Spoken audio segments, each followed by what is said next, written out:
दोस्तों, यह कहानी सुनने के बाद आप अपने मन को पूरी तरह से खाली करना सीख जाओगे। यह भगवान महात्मा बुद्ध की कहानी है।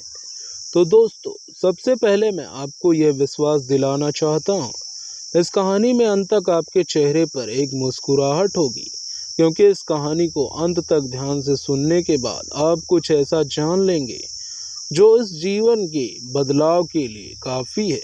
तो चलिए कहानी को शुरू करते हैं। दोस्तों, एक बार एक लड़का एक महात्मा के पास जाता है और उनसे कहता है कि गुरुवर, मेरे जीवन में बहुत अशांति है और कृपा कर मेरा मार्गदर्शन करें, जिससे कि मैं इस अशांति से छुटकारा पा सकूं। वे महात्मा उस लड़के से पूछते हैं, बेटा, तुम्हारे जीवन में अशांति क्यों है? फिर वह लड़का उत्तर देता है, अत्यधिक विचारों के कारण मेरे भीतर बहुत सारे विचार चलते रहते हैं, जिसके कारण मेरा मन अशांत रहता है। फिर वे महात्मा उस लड़के से कहते हैं, बेटा, ऊपर उस आकाश में देखो, क्या तुम्हें सूर्य दिख रहा है?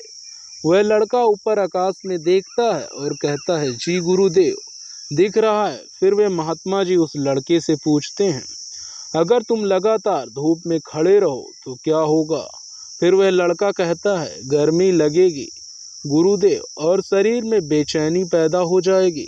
फिर वह महात्मा जी उस लड़के से पूछते हैं कि बेटा, अगर धूप में खड़े रहने से तुम्हें गर्मी लगती है तो इसमें दोष किसका है, सूर्य का, गर्मी का या तुम्हारा? फिर वह लड़का थोड़ी देर सोचता है और कहता है, कृपा कर आप ही बताइए गुरुदेव।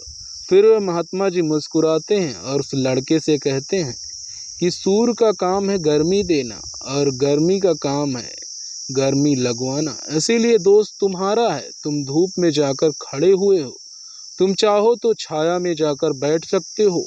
ठीक उसी प्रकार तुम्हारे मन का स्वभाव है विचारों और भावनाओं की खिचड़ी पकाना, और विचारों और भावनाओं का काम है तुम्हें दिशा दिखाना। अब उस दिशा में तुम्हें चलना है या नहीं, यह सिर्फ तुम्हारे हाथ में है।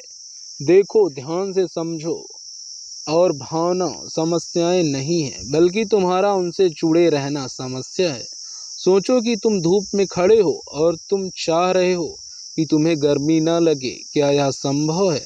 अगर तुम्हें गर्मी से बचना है तो तुम्हें अपनी जगह बदलकर धूप से छाया में जाना है। ठीक उसी प्रकार मनुष्य के अशांति के 4 आयाम हैं, तन, मन, दिल, बुद्धत्व। दोस्तों, बुद्धत्व यानी कि बुद्धि के परे की स्थिति है, उसे बुद्धत्व कहा जाता है।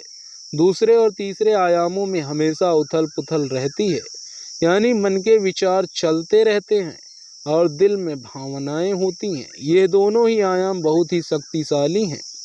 विचार क्षणिक होते हैं और भावनाएं देर तक टिकती हैं।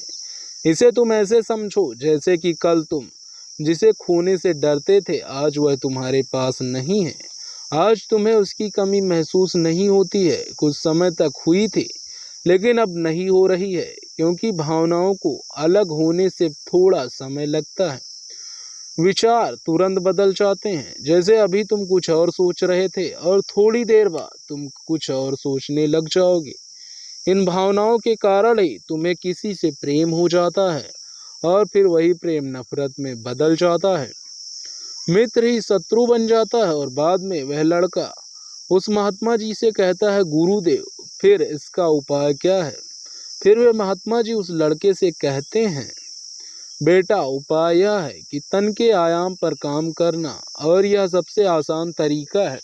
शरीर के स्तर पर हमारी कामेंद्रियां हैं और ध्यान इंद्रियां हैं। हमारा कामेंद्रियां कर्म से जुड़ी हुई हैं और हमारी ध्यान इंद्रियां ध्यान से जुड़ी हुई हैं।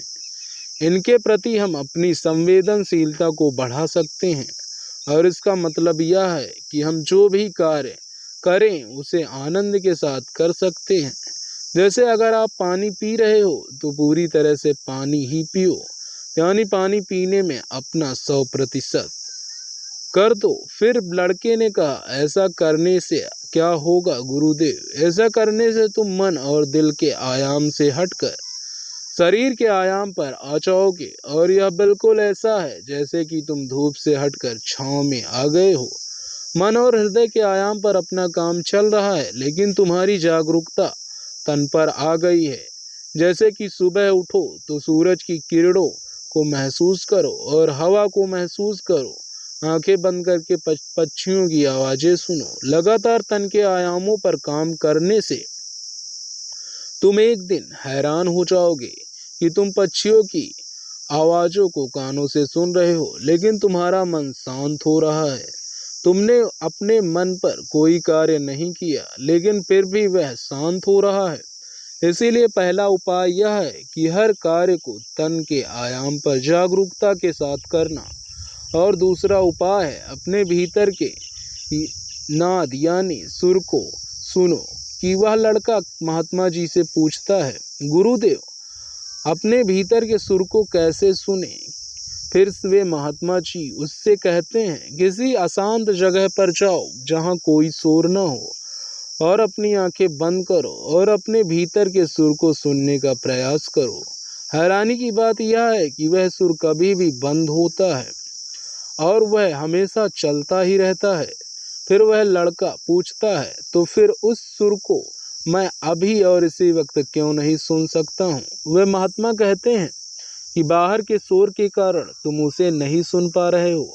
अगर तुम अपने भीतर के सुर को अभी सुनना चाहते हो तो तुम्हें अपने दोनों हाथों से अपने कानों को बंद कर दो और सुनो। तुम देखोगे कि यह सुर बिना किसी यंत्र के बज रहा है। जब तुम इसे सुनोगे तो तुम अपने हृदय और मन से दूर हो जाओगे और तुम्हारा मन शांत होने लगेगा। एक बात हमेशा याद रखना कि मन सबसे ज्यादा सक्रिय तभी होता है जब इसे तुम्हारे द्वारा ऊर्जा मिलती है। अगर तुम अपनी ऊर्जा को, अपने तन को, अपने भीतर के सुर को सुनने पर लगोगे तो तुम्हारा मन कैसे सक्रिय होगा? यह समस्या क्या है पता है तुम्हें? हम अपने विचारों से और अपनी भावनाओं से लड़ते रहते हैं और इसी में ही अपनी ऊर्जा को खत्म कर देते हैं। फिर हमें हर बार की तरह हमें अशांति घेर लेती है। इसीलिए अपने मन को शांत करने के लिए यह दो काम करें। पहला, अपने मन के आयाम से हटकर तन के आयाम पर आ जाएं और दूसरा उपाय है अपने भीतर के स्वर को सुने। दोस्तों, वह लड़का तो उन महात्मा की बातों को समझ जाता है, लेकिन क्या आप समझ पाए? यह हमें नीचे कमेंट बॉक्स में कमेंट करके जरूर बताएं। दोस्तों, आज की कहानी आपको कैसी लगी? इस कहानी से आपको और क्या क्या सीखने को मिला, यह भी हमें कमेंट करके बताएं। साथ ही आपको कहानी पसंद आई हो तो आपके लिए कारगर साबित हुई हो तो इसे अपने दोस्तों, अपने परिवार वालों के साथ शेयर करें। दोस्तों, लास्ट में आपसे एक बात मैं करना चाहूँगा, एक रिक्वेस्ट करना चाहूँगा कि आपने अभी तक हमारे चैनल को सब्सक्राइब नहीं किया तो सब्सक्राइब कर लीजिए, क्योंकि आपके एक सब्सक्राइब से हमें मोटिवेशन मिलता है। तो दोस्तों, इसी तरह की कहानियाँ सुनने के लिए, अपने जीवन में लगातार सीखने के लिए सब्सक्राइब कर लीजिए और हमें इजाज़त दिए। धन्यवाद। मिलते हैं आगे की कहानियों में।